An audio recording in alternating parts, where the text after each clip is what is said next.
ఒకరోజు దుర్వాస మహర్షి మరియు అతని శిష్యులు పాండవులు నివసించే ప్రదేశానికి చేరుకున్నారు. అప్పటికే మధ్యాహ్న భోజన సమయం దాటిపోయింది. దుర్వాస మహర్షి తన శిష్యులతో నది వద్ద స్నానానికి బయలుదేరారు. వారు వచ్చేసరికి భోజన సదుపాయాలు ఎలా చేయాలో అర్థం కాక ద్రౌపది కంగారు పడుతుంది. ఈ ఇబ్బందికరమైన పరిస్థితి నుండి శ్రీకృష్ణుడే తనని రక్షించగలడని ఆమె భక్తితో శ్రీకృష్ణుడిని ప్రార్థించింది. శ్రీకృష్ణుడు ఆమె ముందు ప్రత్యక్షమై ద్రౌపదితో తనకి భోజనం పెట్టమని అడిగాడు.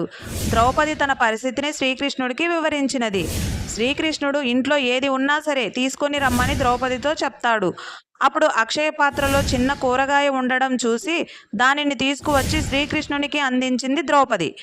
ఇక్కడ శ్రీకృష్ణుడు తిన్న వెంటనే అక్కడ దుర్వాస మహర్షి మరియు అతని శిష్యుల ఆకలి తీరింది. ఈ విధంగా శ్రీకృష్ణుని సహాయంతో ద్రౌపది సమస్యను అధిగమించింది. ఇలాంటి మరిన్ని వీడియోస్ కోసం మా ఛానల్ని సబ్స్క్రైబ్ చేసుకోండి. Thank you for watching.